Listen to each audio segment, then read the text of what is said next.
As the world begins to digest the implications of intellectual property for online censorship, another IP issue threatens an even more fundamental part of our daily lives: our food supply. Backed by legal precedent and armed with seemingly inexhaustible lobbying funds, a handful of multinationals are attempting to use patents on life itself to monopolize the biosphere. This is the GRTV Backgrounder for Global Research TV.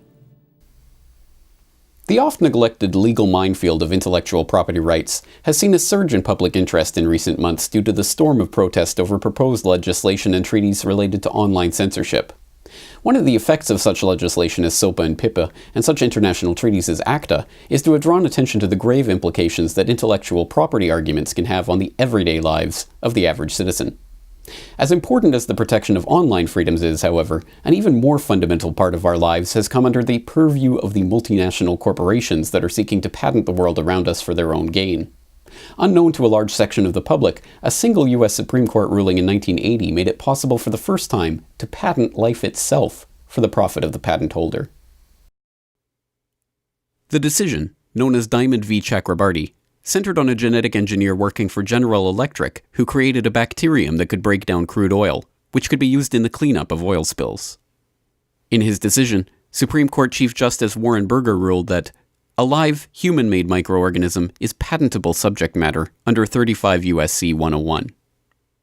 With this ruling, the ability to patent living organisms, so long as they had been genetically altered in some novel way, was established in legal precedent. The implications of such a monumental ruling are understandably wide-reaching, touching on all sorts of issues that have the potential to change the world around us. But it didn't take long at all for the decision's effect to make itself felt in one of the most important parts of the biosphere: our food supply. In the years following the Diamond v Chakrabarti decision, an entire industry rose up around the idea that these new patent protections could foster the economic incentive for major corporations to develop a new class of genetically engineered foods to help increase crop yields and reduce world hunger. The first commercially available genetically modified food, Calgene's Flavor Savor tomato, was approved for human consumption by the Food and Drug Administration in the US in 1992 and was on the market in 1994. Since then, adoption of GM foods has proceeded swiftly, especially in the US, where the vast majority of soybeans, corn, and cotton have been genetically altered. By 1997, the problems inherent in the patenting of these GM crops had already begun to surface in Saskatchewan, Canada. It was in the sleepy town of Bruno that a canola farmer, Percy Schmeiser, found that a variety of GM canola known as Roundup Ready had infected his fields, mixing with his non-GM crop. Amazingly, Monsanto, the agrochemical company that owned the Roundup Ready patent, sued Schmeiser for infringing their patent. After a years-long legal battle against the multinational that threatened to bankrupt his small farming operation, Schmeiser finally won an out-of-court settlement with Monsanto that saw the company agree to pay for the cleanup costs associated with the contamination of his field. In India, tens of thousands of farmers per year have committed suicide in an epidemic labeled the GM Genocide. Sold a story of magic seeds that would produce immense yields, farmers around the country were driven into ruinous debt by a combination of high-priced seeds, high-priced pesticides, and crop failure. Worst of all, the GM seeds had been engineered with so-called Terminator technology, meaning that seeds from one harvest could not be replanted the following year. Instead, farmers were forced to buy seeds at the same exorbitant prices from the biotech giants every year, ensuring a debt spiral that was impossible to escape. As a result, hundreds of thousands of farmers have committed suicide in the Indian countryside since the introduction of GM crops in 1997. As philosopher, quantum physicist, and activist Vandana Shiva has detailed at great length, the effect of the invocation of intellectual property in enabling the monopolization of the world's most fundamental resources was not accidental or contingent. On the contrary, this is something that has been self-consciously designed by the heads of the very corporations who now seek to reap the benefit of this monopolization. And the monumental nature of their achievement has been obscured behind bureaucratic institutions like the WTO and innocuous-sounding agreements like the Agreement on Trade-Related Aspects of Intellectual Property Rights.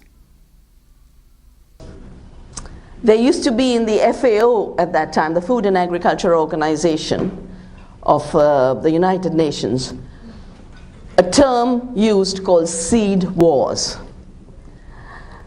The chemical industry that had moved into the seed sector had started to say it's not fair that farmers save seed. It's not equitable that they save seed. Equity is monopoly. Only the corporations should have the right to seed. And they spent a lot of time, couldn't get their way, because in the United Nations, you have one vote for one country.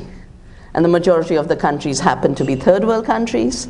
They happen to be countries which have given seed and biodiversity to the world, and they did not like the idea of seed being reduced to private property. So the corporations then moved to a new institution that was being created through what was then a half institution called the General Agreement on Trade and Tariffs. And it's fascinating that for 30 years, the industry had drafted laws for all kinds of monopoly. Monopoly in entertainment. If a Mickey Mouse turns up anywhere, even in a child's notebook, they should pay royalty, or a T-shirt. And then, by then, a company that had only been related to warfare, to Agent Orange, very rapidly moved into the biotechnology sector, very rapidly started to buy up both venture capital firms as well as seed companies. And Monsanto emerged as the biggest seed monopoly in the world in the drafting of what is today called the Trade-Related Intellectual Property Rights Agreement. What a mouthful. Precisely because this is not trade-related and seed is not intellectual property. It doesn't pop out of anyone's head. Intellectual property is defined as property in products of the mind. Here is a very material, biological system that is suddenly redefined as intellectual property. And a whole agreement was shaped around it, and TR was put because India, my country, refused to accept patent law as a trade issue.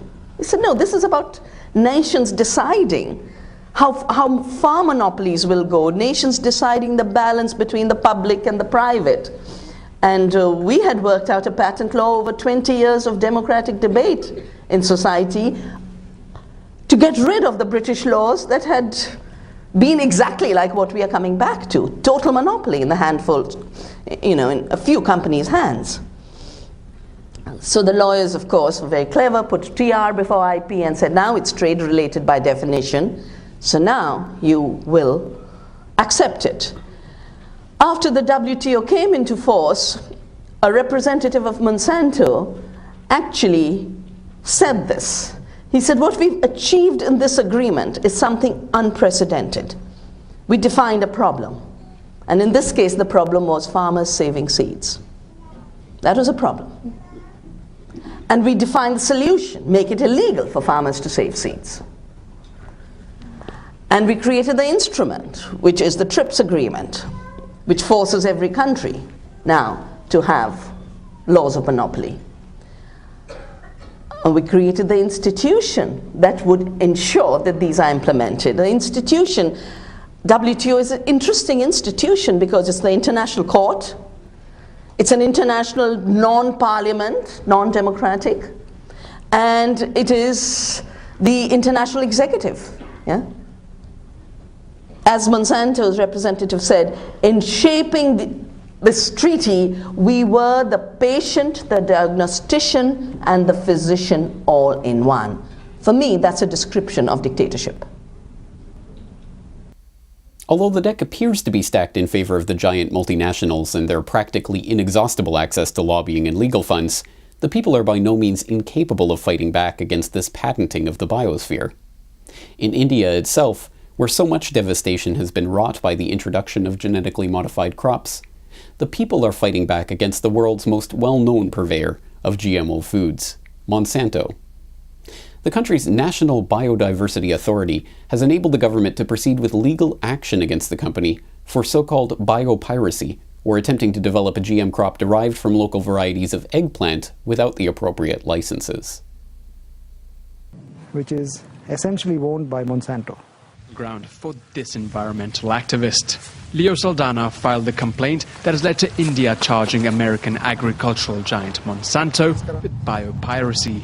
And the eggplant, or brinjal, is what the company is accused of stealing. Leo says Monsanto illegally used indigenous brinjal varieties to create a genetically modified version of the vegetable. So there are 6 varieties taken from Karnataka, which Monsanto has taken without any conformance with the Biological Diversity Act, and therefore it is biopiracy.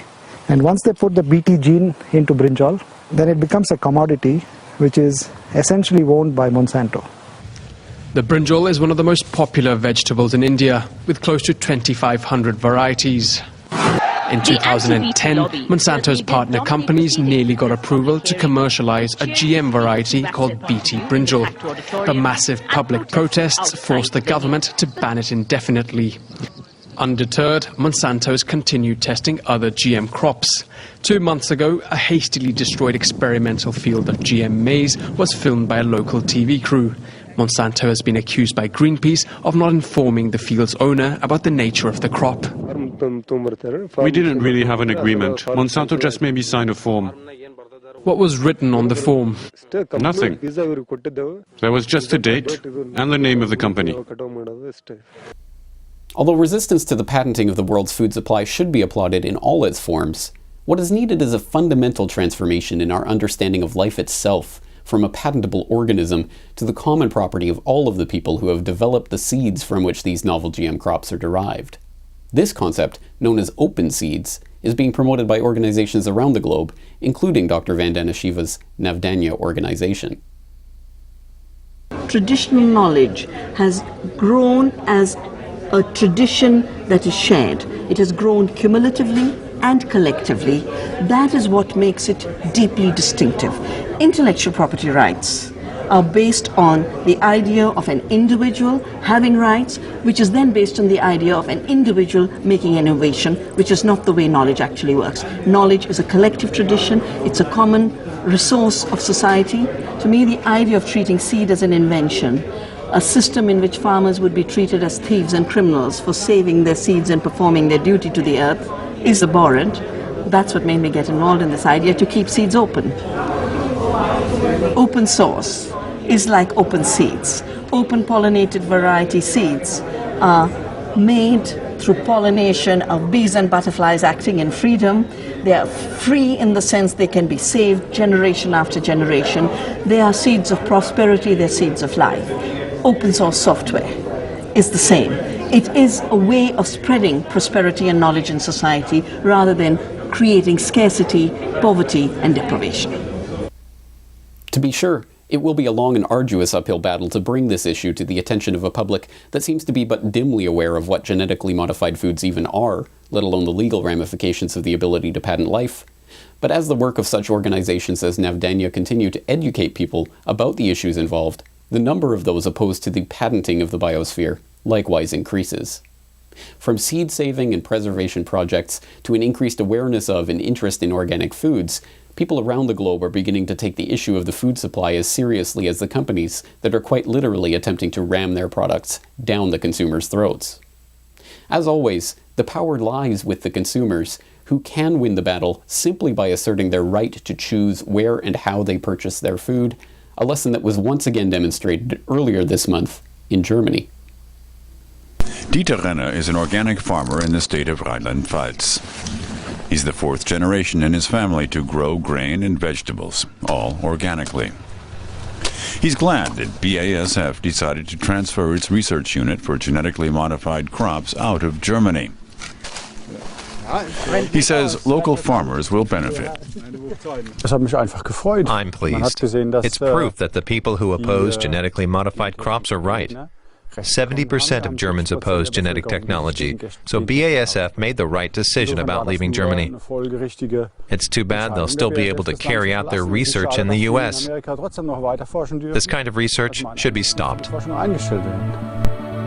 For more on this story and other breaking news and current events, please go to globalresearch.ca. For more research and analysis by James Corbett, please go to corbettreport.com.